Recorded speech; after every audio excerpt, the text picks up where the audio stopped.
ಉತ್ತರ ಕರ್ನಾಟಕದ ಹೆಮ್ಮೆಯ ರೈತ ಧ್ವನಿ ಟಿವಿ ಚಾನೆಲ್, ಬೆವರಿಗೊಂದು ಭರವಸೆ. ಲಕ್ಷ್ಮೇಶ್ವರ ತಾಲೂಕಿನ ಶಿಗ್ಲಿ ಗ್ರಾಮದ ಹೆಮ್ಮೆಯ ಉದ್ಯಮಿ ರಂಭಾಪುರಿ ಟೆಕ್ಸ್ಟೈಲ್ಸ್ ಮಾಲೀಕರಾದ ವೀರಣ್ಣ ಹಾಲಪ್ಪ ಪವಾಡದ್ ಅವರಿಗೆ 2026-27ನೇ ಸಾಲಿನ ಶ್ರೇಷ್ಠ ಉದ್ಯಮಿ ಪ್ರಶಸ್ತಿ ಲಭಿಸಿದೆ. ಕುಶಲತೆ ಹಾಗೂ ವಿದ್ಯುತ್ ಮಗ್ಗಗಳನ್ನು ಅಳವಡಿಸಿಕೊಂಡು 10 ಕುಶಲ ಕಾರ್ಮಿಕರಿಗೆ ಅವಕಾಶ ಕಲ್ಪಿಸಿರುವ ಅವರು ಉದ್ಯಮಶೀಲತೆ ಮತ್ತು ಸೇವೆಯನ್ನು ಗುರುತಿಸಿ ಈ ಗೌರವ ನೀಡಲಾಗುತ್ತಿದೆ. ಈ ಹಿನ್ನೆಲೆಯಲ್ಲಿ ಕರ್ನಾಟಕ ಪ್ರೆಸ್ ಕ್ಲಬ್ ಲಕ್ಷ್ಮೇಶ್ವರ ತಾಲೂಕು ಘಟಕದ ವತಿಯಿಂದ ವೀರಣ್ಣ ಪವಾಡದ್ ಅವರನ್ನು ಆತ್ಮೀಯವಾಗಿ ಸನ್ಮಾನಿಸಲಾಯಿತು.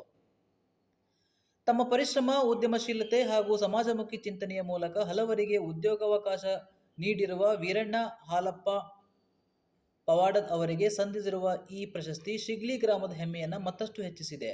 ಆಗಸ್ಟ್ 16ರಂದು ಗದಗ ನಗರದ ಎಪಿಎಂಸಿ ಸಭಾಭವನದಲ್ಲಿ ನಡೆಯಲಿರುವ ಸಮಾರಂಭದಲ್ಲಿ ಅವರು ಶ್ರೇಷ್ಠ ಉದ್ಯಮಿ ಪ್ರಶಸ್ತಿ ಸ್ವೀಕರಿಸಲಿದ್ದಾರೆ. ವೀರಣ್ಣ ಪವಾಡದ್ ಅವರ ಮುಂದಿನ ಉದ್ಯಮ ಯಾತ್ರೆ ಇನ್ನಷ್ಟು ಯಶಸ್ವಿಯಾಗಲಿ ಎಂಬುದು ರೈತ ಧ್ವನಿ ಮೀಡಿಯಾದ ಆಶಯ. ನಾನು ಶಶಾಂಕ್ ಕಾರ್ಕೆ.